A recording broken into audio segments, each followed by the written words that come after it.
Hello and Ashe, this is Witchy Hall, Prague, and Czech Republic, part the second. For those of you who doesn't like incense, I don't know who you are, but this is the second part of my Witchy Hall, and I really wondered, what I should show here, if I should show only the witchcraft stuff or stuff that would help me with my witchcraft or miscellanea. So, there will be a little bit of that and a little bit of that, since it's not fashionable to be just spellcasting nowadays. So let's start with the books. Okay, they have witchcraft books in the Czech Republic, but they are all in Czech language. Okay, I have seen Raymond's Buckland Big Blue book translated into Czech, and it was really funny. I can't even pronounce the word witchcraft in Czech. It's Čarodějnictví. Okay, so it was like this big Čarodějnictví book by Raymond Buckland, and it's all in Czech. They have no English book of witchcraft, but they have other places that they have books of. Some of them in English, some of them not in English. Now, I think that most of the witches, most of us that are inclined towards necromancy and ancestral worship, will find the kostnice most interesting. Kostnices are catacombs. And what's interesting about catacombs is that in the Czech Republic they make beautiful bone arrangements of the dead, especially when they have lots of dead bodies, after the Black Plague or after they had the cholera plague in Brno. They really build and create kostnices, and I wanted to show, and I got in a book about kostnice, and this kostnice specifically that you see here, okay, is in Brno, which was the head of the Moravian Empire. And what happened is in 2010, they found,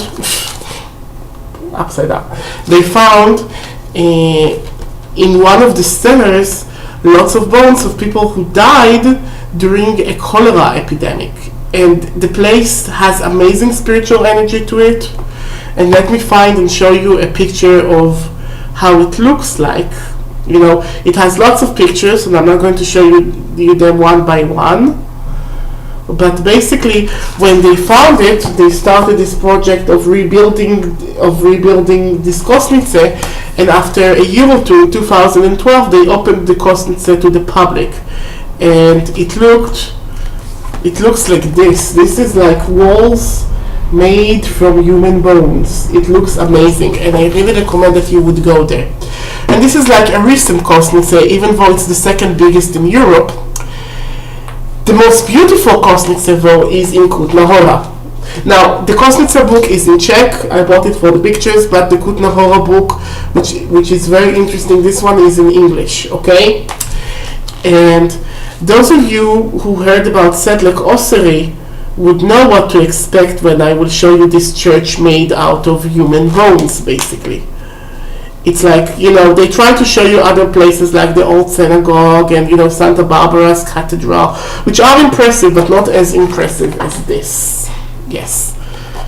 This is basically a coat of arms made from bones. Okay, and those are genuine human bones, and I really recommend that you go and visit this place if you are in Prague. It's very well tourized. You can take a bus and go there and feel the most amazing death energy ever. Also, one of the most important, influential Art Nouveau, the father of Art Nouveau is Alphonse Mucha, which was basically, was born and did his work in the Czech Republic and especially in Prague. And Art Nouveau really influenced neo-pagan art. Okay, you see, this is one of his art books. Isn't that beautiful? This is one of his paintings. Okay, the way that we see goddesses and many of those things today are basically they come from his art, from his line of work. Okay. Sorry. And I do believe that he was a great influence for the neo-pagan movement style of art. Okay, so those are the books that I have bought. Okay, now one of the biggest shops of witchcraft that they have there, okay, here you see I got this mug as a gift. It's again Charodnicy Obhod. I can't even pronounce this, Praha, okay? They have a place like that in Praha, and they have a place like that in Chem, and they have other different, more hidden places of the shops elsewhere. So this is what I got in the Praha place. Okay, I got beautiful Santa Muerte candles, okay? I got the 3 classical colors of Santa Muerte, the white, red, and black. I've gotten this anatomically correct candle. I've gotten this Papa Legba amulet. Again, some of those things are gifts. I'm not going to tell you which ones. Those people who would receive those gifts would be extremely happy, I believe. I got this amazing sticker, which is also incidentally a gift.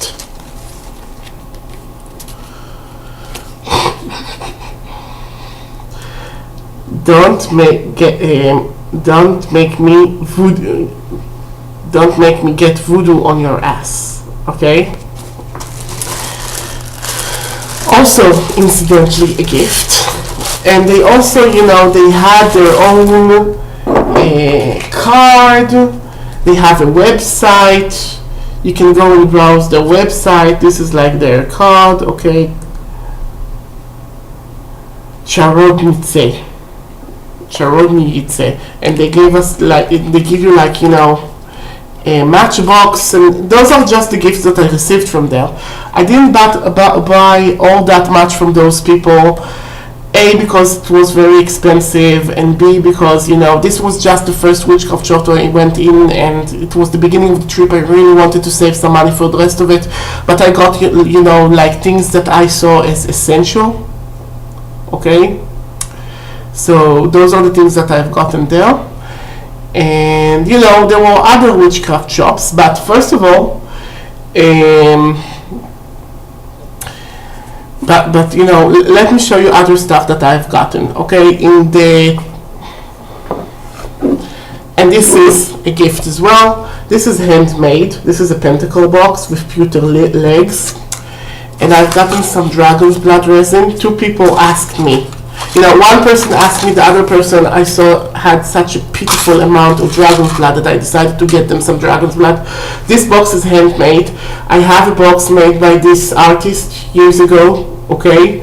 And I decided that I'm going to give it as a gift. I got 2 tiny moon and sun boxes that I decided, to get. Those are tiny. Those could be like wonderful spell boxes or, charm holding boxes. I got this, I can't really pronounce it, Agisyalmur. It's like an undefeatable amulet in Norse. I've gotten this huge ass Cernunnos pendant and this tiny, more feminine Cernunnos pendant. Now, I've gotten this. Yes, you're not wrong. This drinking horn.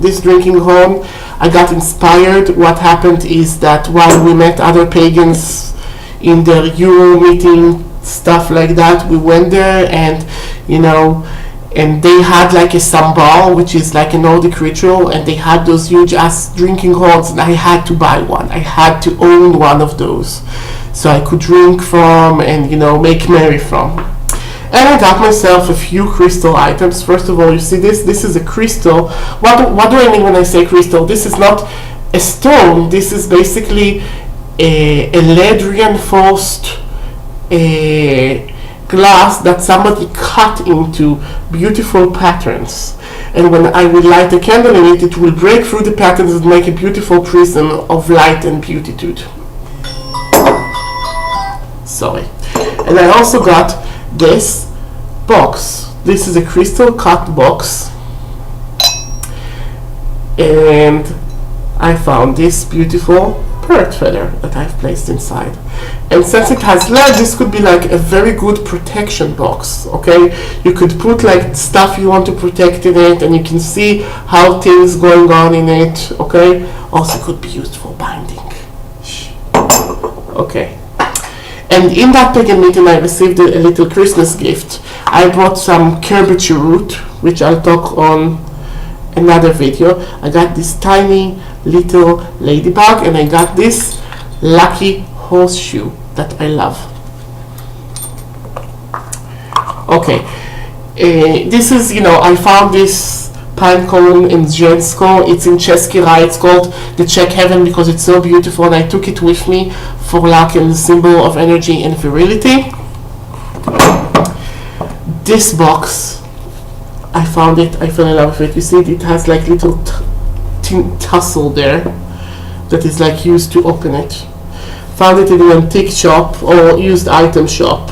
I don't think it's really antique, but it's like, it's beautiful. It's beautiful, and it's like somewhat soft and flexible. Okay. Also, I bought myself some absinthe. No, I'm not going to drink this. I don't drink such heavy alcohol. But this is very good to make, like, when you want to make astral projection, or use some for base of a potion, or if you want to hex somebody with their, if somebody stole something from you and you want them to choke on this item, then this is the thing to give them. Okay. And Prague is very well known for their marionettes and doll making. So look at this. Look at my new Witchy doll baby. Wasn't that amazing? It was dirt cheap, okay? Look at the fine details, okay? It was dirt cheap, and you're supposed to hang it like this, and she's flying over her broomstick, okay? Even though, for some weird reason, I can't find her broomstick, not that it matters, It's a flying witch. Isn't she beautiful? Look at her. Look at her. I got that for dirt cheap. And one of the most beautiful things that I have received, I got in this one. As I said, there are like tons and tons of Nepalese and Tibetan shops, and they had this cloth, and I'm not quite sure what I'm going to do with it. I'm not going to cut it for amulets. I'm going to keep it as is, but it is printed and it is beautiful, don't you think? Doesn't it make me pretty? Doesn't it make me pretty? Anyway, I've gotten this as well, and this is basically it. One last thing. Okay, this mug. Okay, in Karlovy Vary is a little town that has lots and lots of hot springs, and every hot spring has a different magical healing power. I drank like from 20 springs from this. Now they have like their own special cup, and their cup is like, it's their own design. It's like made from clay, and the handle is also a straw. You could drink through this cup by putting it to your mouth. Okay, you could fill it with water and drink it. Okay, and it's like their own little special design. And I've gotten two for my niece and my nephew, but they wanted theirs in the shape of cats. And you had like cats, you had elephants, you had like more stylized like this, you had like more masculine, more feminine, pink, they have like tons of those, and I've gotten them again for dirt cheap. And this is a wonderful potion imbibing or tea imbibing cup. Okay, so those are the things that I have bought in Prague. Thank you, and I hope you enjoyed this haul. Goodbye, Nashe.